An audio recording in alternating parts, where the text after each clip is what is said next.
This is a whole new ballgame for parents. The risk is absolutely incredible. Could be final. That could be the final thing that you do. It is approximately 100 times more potent than morphine. 10 times worse than heroin. Do not touch it. Just by touching it or having it on your hands, that it could be extremely dangerous to parents also. It comes in small packages. 2 grains of table salt is all we're talking about.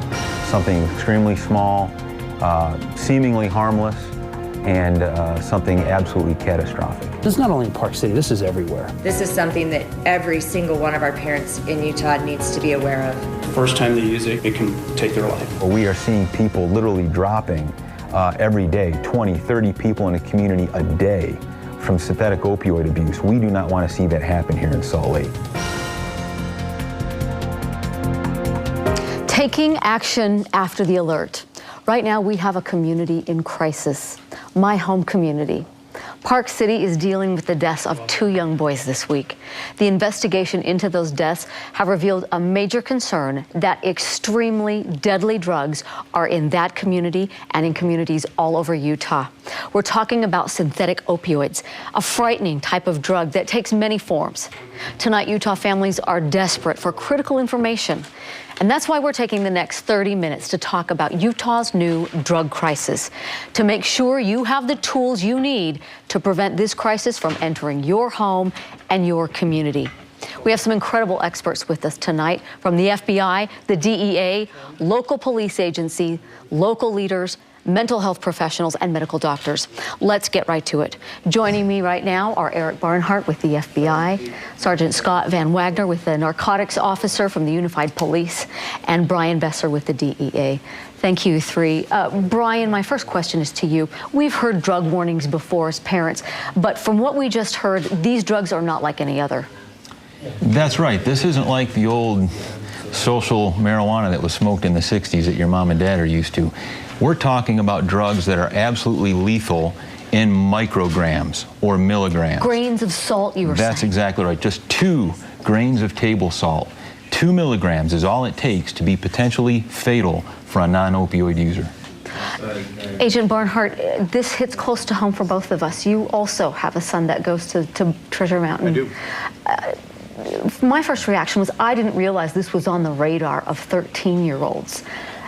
Talk about that. Sadly, it is. And again, what we're seeing nationally is this epidemic coming across the country, hitting every community, getting to lower age groups.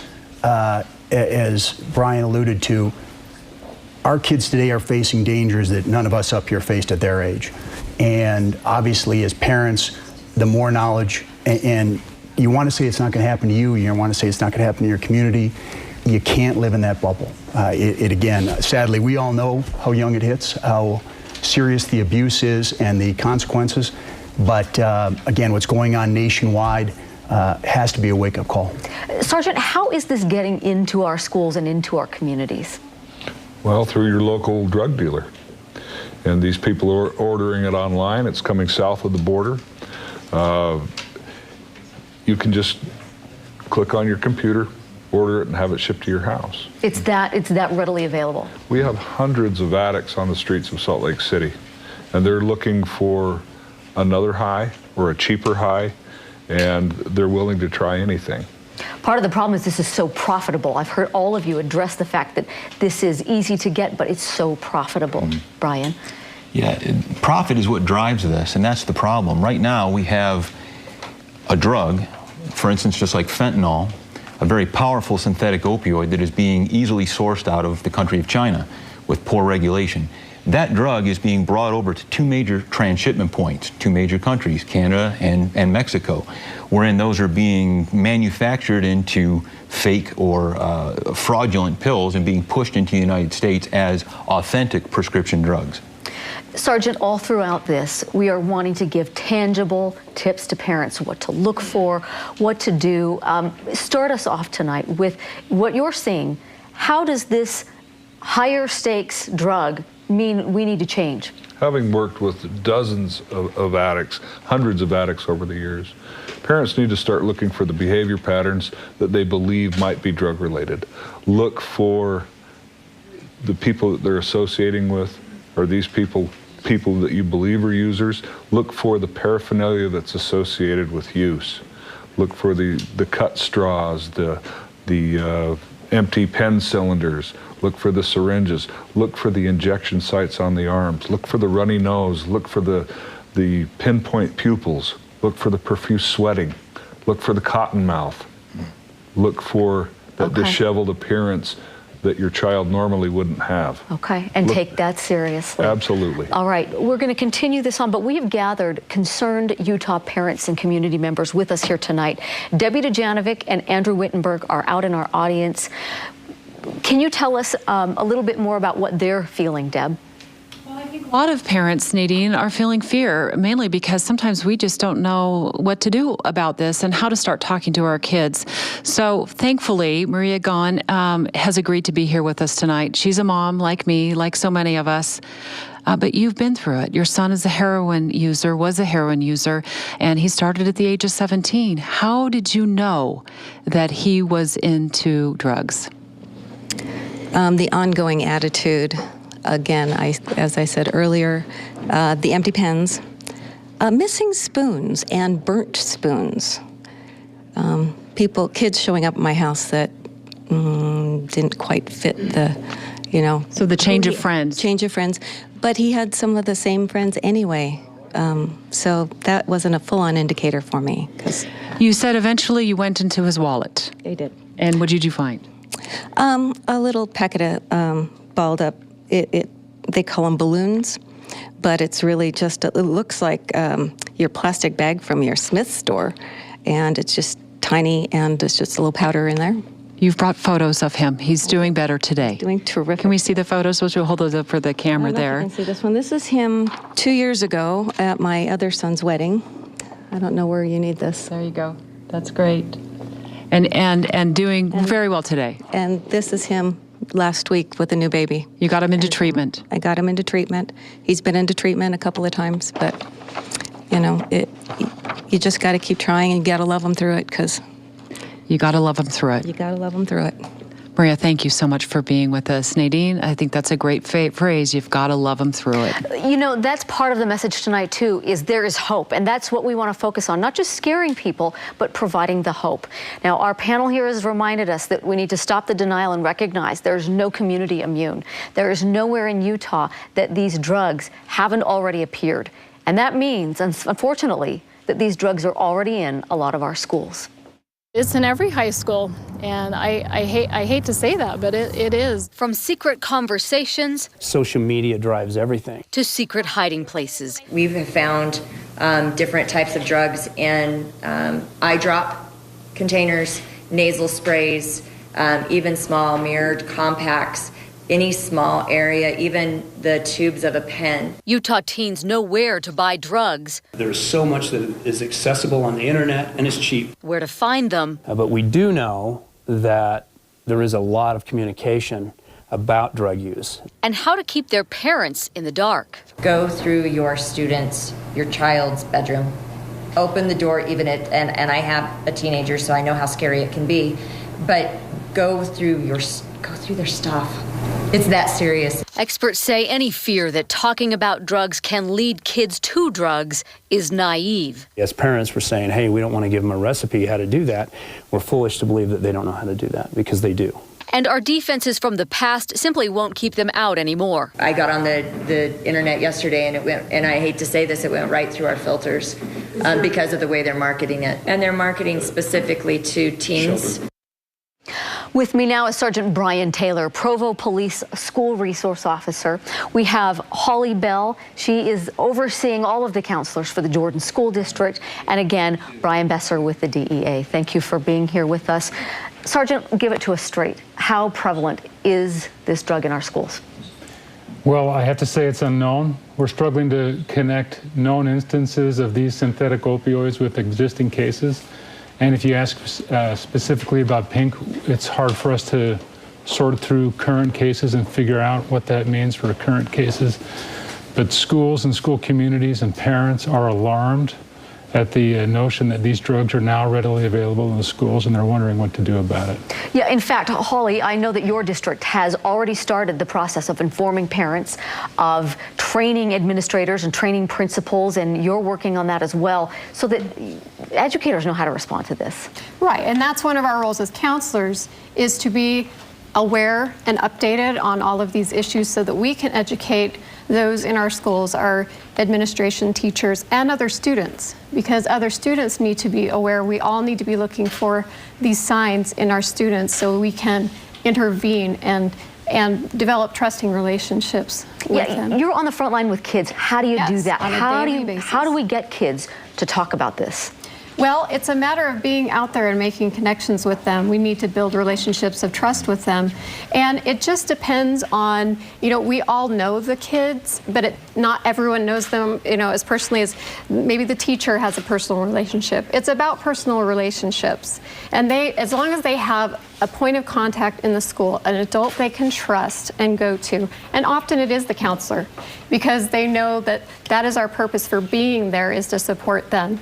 But then we can work as a community to help them find the supports that they need. But like I said, often it's educating their peers, because those are the ones they talk to. Exactly. And O'Brien, along this effort, as schools are beginning to become more aware and training, what advice do you have for them? It's interesting. There's an old statement that rules without a relationship sometimes can equal rebellion. And I really believe there's some wise counsel in that. Have that relationship. Be intimately involved with these children. Have those tough conversations. Get into their business. They actually want it. And go ahead and involve yourself in their life intimately. They'll be less apt to withdraw and talk to you a little bit about what's going on in their life. Have that relationship. We're going to hear more about that, getting into their business, because it's kind of a mindset change that we need to make. Sergeant, I'm interested. We've talked about trying to get kids to report what they see, whether it's gun violence, whether it's anything like that. Are kids getting that message? Because in this case, they could literally save a life. I don't know what kids know about synthetic opioids, but kids do report drugs in the schools. They come to a teacher, they come to an administrator, they come to a school resource officer or a parent, and they make reports all the time. And it's our job to make sure that kids feel safe and comfortable doing that, and that they have a point of contact in the schools to do that, and that they know someone will listen to them and validate them and take their complaints seriously. And we follow up on those complaints. We make investigations, and we get services to kids who need them. Kids reach out to us, and we do everything we can to make schools safe. Along those lines, Holly, I've heard this week also that parents should be requesting locker searches, or parents should be looking through backpacks. In about 30 seconds, sum up some of the things that in this new reality parents should be looking to do. Well, parents need to be looking for signs, and we've talked about some of those things tonight. And a lot of the signs of depression and suicidal ideation are very similar to the signs of drug use, and they're interconnected. So they need to be looking for the changes in diet, the changes in friends, the changes in their relationships with their families. Those are the things that I am most familiar with in looking, and those are the things we are also trying to educate peers to look for in their friends. So not just the overt drug use, but the signs that they see. We really do hear about this being a community effort from all sides. Let's go back out into our audience. Andrew, you're with someone whose story could give parents some important insight. Yeah, insight. We're here with Trevor Cook. Trevor, you are a recovering drug addict, is that correct? Yes, sir. Tell me a little bit about your story. How did you begin using drugs? Mine started a little bit different. I'm from Summit County. And it's kind of scary for me. I started out with Dexatrim, and it eventually progressed from there. Really anything that was in front of me, I put into my system. And what age did you start? I was 12. 12 years old? Yeah. And you used for 17 years? 17 years. 17 years, yeah. And what finally allowed you to kick the habit? There was a number of things, but most importantly, it was my children. Your children. Yeah. So even when you had a family, you were still falling back into drugs? Absolutely, yeah. What happened was I was put in a situation where I needed to be better for them. I'm a single father in long-term recovery. So ultimately it came down to them being my why, to why I needed to get sober, why I needed to find recovery. We hear so often so many people say how difficult it is to kick it. What worked? What finally made it happen to where you could do it successfully? Was there a treatment program, or what was it? I eventually volunteered myself for drug court, and that's exactly what I needed. It showed me the accountability, showed me responsibility, and it showed me, it gave me the tools to eventually better myself. Well, wonderful. We're so glad you're sharing your story and that you are clean today. We appreciate it, Trevor. Thank you so much. We also have Dr. Jay Bischoff with us from Intermountain, and he's going to be chatting in just a minute. I know we have to get back to Deanie right now, but I do want to say, everybody, thank you so much for your questions, your comments on our live Facebook stream. We are streaming this as well on our Facebook page, and tons of questions out there, you guys, and we'll try to get you some answers as we go through the evening here. Deanie? Yeah, we really are glad that this is starting a community dialogue. This weekend, the Park City community will come together to remember the young boys who died this week. Ryan Ainsworth and Grant Seaver were just 13 years old. They died 48 hours apart. Now, police are still waiting for test results to hopefully reveal the cause of both boys' death. But no matter what killed them, dealing with death as a young teen can be extremely difficult for families and communities. Joining me right now is Reverend Robin Nygaard with the Park City Interfaith Council. And again, we're talking to Dr. Robert Didinger, a child and family psychologist.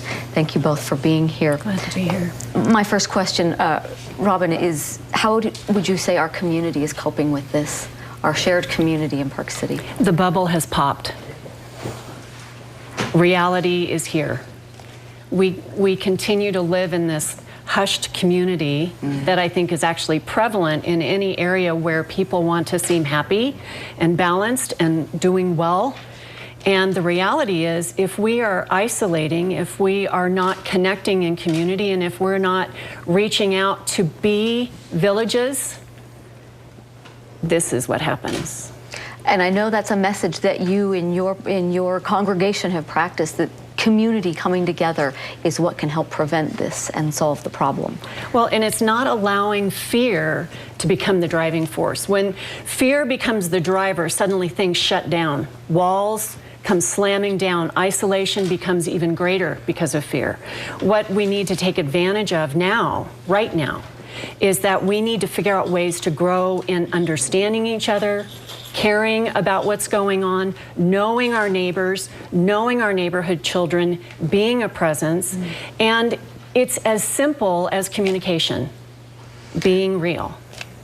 Doctor, along those lines, oftentimes when young people die like this, there's certainly grief, but there can also be components of guilt for those who may have known something, for those who may have had some role. Again, we don't know the circumstances, but help us walk through, how do you cope with those aspects?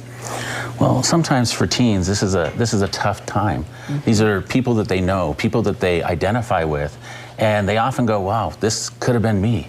And I knew them. I could have done something. I could have said something. What if I would have befriended them a little bit more? And during those times, it's important for professionals and others around them and their peers to rally around them and to let them know that they're okay and they're going to be okay and they have the support they need. All right. We're going to go back now to Debbie Dujanovic, who is also talking to members of our audience. Debbie? Well, Nadine, I'm here with FBI Special Agent in Charge, Eric Barnhart, and one of the things that we really want to reinforce with this synthetic opioid is the dangers to even law enforcement and first responders, and they're being warned not to touch this if they see it. Exactly right. What should get the attention of every parent out there is the warnings we're giving to our law enforcement community and to partners. This stuff in minute doses is deadly. And that message is resonating with our police officers. But if we are giving that warning to those people on the front lines, it should give an idea of how dangerous this stuff is to every parent. Now, we know it as pink, or we've been calling it, but the frightening thing, I think, for parents is if you see it or you happen to suspect something, what do they do? Well, again, I think on the earlier session, one of the officers said, first thing, don't touch it, call 911. Call your local police department. Let the professionals handle it. Again, you should be a diligent parent. But if you run across this stuff, let the professionals handle it. In the 30 seconds that we have left here, let's talk about prescriptions in our medicine cabinets. What do we need to be aware of as parents? Just to give you an idea of the sheer problem that we're facing in this country, the U.S. population represents a little over 4% of the world's population, yet we're responsible for roughly 100% of the hydrocodone prescriptions and roughly 81% of the oxycodone prescriptions. A huge problem. These serve as sort of the gateway into eventual addiction, and then either addiction through opioids or addiction through heroin that oftentimes follows. So lock up your medicine cabinet, keep your kids away from your prescriptions, and don't let them anywhere near. Get rid of the stuff you don't need. When you're done with it, go to a disposal site, get rid of it. Which, Nadine, I know a lot of police departments have those disposal sites now, which is good for our entire community and the safety of our children. Yeah, right in their offices, you can go in there and dispose of whatever you need to. You know, I wanted to address something really quickly with you, Dr. Dinger, because you said something that I thought could offer hope to parents, and we want to continue to do that, hope with solutions. We look at this, I look at this as my son now wants to have Instagram, as all these things that are so terrible for our kids, and yet you look at it as opportunities for us to get involved in their lives and to help them. Help us turn that around. Well, absolutely. I mean, you know, like we just heard, the bubbles burst, right?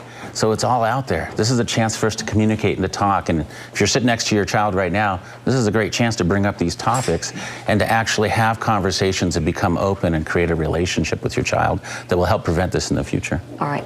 Excellent for helping us keep a good perspective on this, or at least a more hopeful perspective.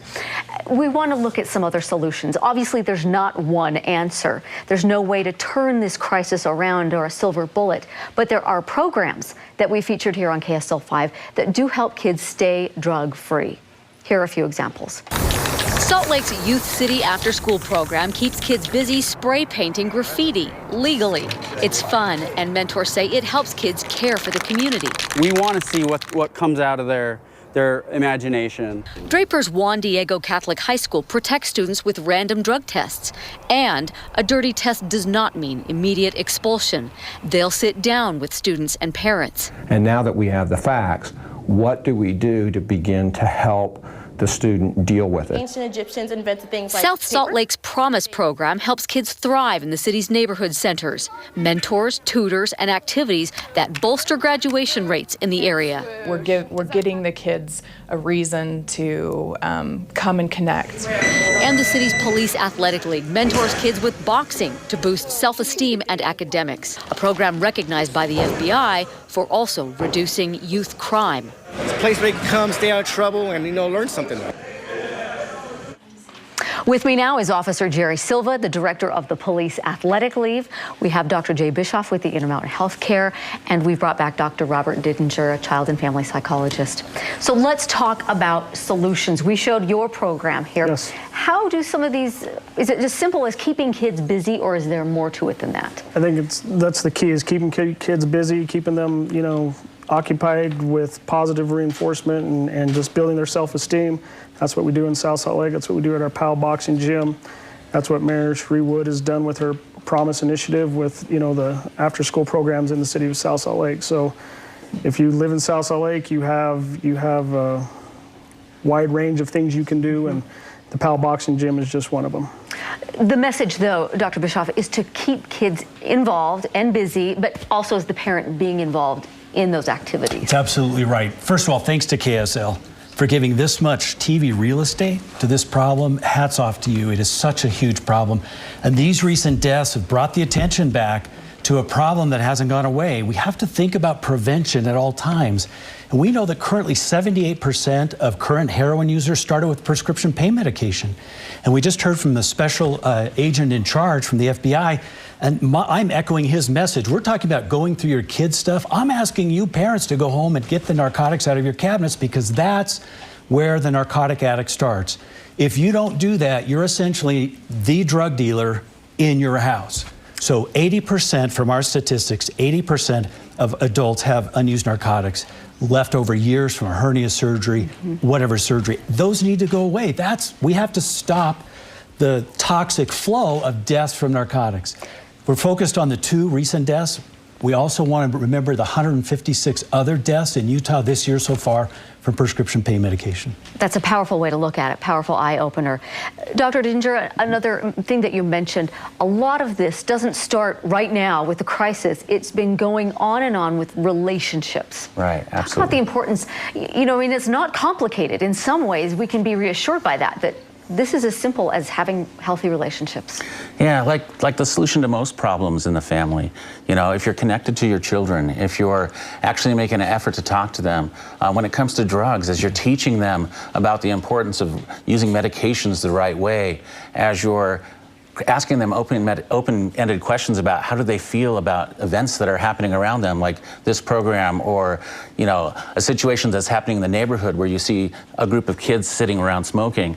Asking those open-ended questions about how they feel opens the door so that you can have open dialogue. And as you validate your kids for their feelings, then they feel like they want to connect with you again in the future. Okay. Thank you for those actionable, tangible things that we can do today as parents. Another tool that's already in play across the state is the Safe UT app.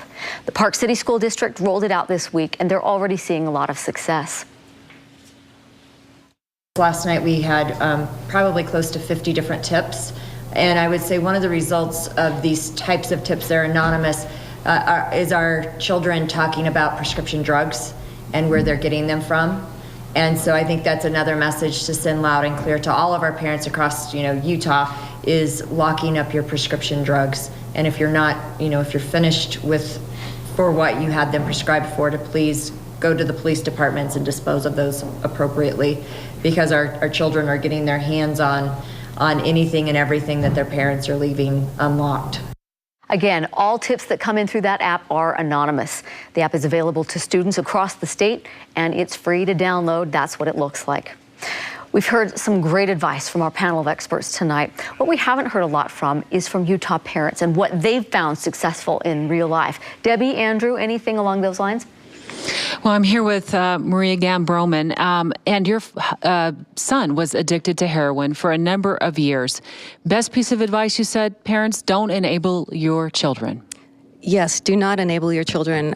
We have enough items at my home that you could take, sell off, and then those things will go straight into their arm. Don't give them money. My son lived on the streets because there were too many things in my house for him to sell. But eventually, he broke the cycle, and he's doing well. And Andrew, I want to send it over to you now. I'm hoping that you're hearing a success story. Well, with Teresa Folkman, and she has a unique perspective because her son, you mentioned, actually took his own life, and it was such a sad instance. What advice would you give to parents who may be going through what you went through? Be involved. We were very involved. He was very active. Avid hunter, fisherman. I didn't snoop enough, I guess, into his things. He dabbled in marijuana, and he got a ticket, and he was afraid he was going to disappoint us all in that ticket. And it starts out with marijuana, and we've just recently, in the last 2 weeks, I've lost 2 friends to suicide because of drug addiction, prescription drug addiction. So it just starts off like that, and it's so connected, the drug addiction and mental health, that we want to make that aware so we have less suicides. We want to make suicide awareness get out there so that people know they can go to someone. A friend of mine and I have started a program called Lost Loved Ones Suicide Survivors. It's a support group for families and friends and loved ones that have lost someone to suicide. We meet at I can't remember the name of it right now. The IHC. Is there a Facebook page or something? Facebook page. It's LOSS. Mm-hmm. And we have a website called www.loss.care. Thank you so much for anyone that needs us. Okay, thank you so much for your service and for helping others now, and we are so very sorry for your loss. Extra vigilance, that is the message here. Deanie, we'll send it back to you with you can't be too careful these days, right? Absolutely, and that's maybe the bottom line for parents, that we have a new reality and we have new marching orders.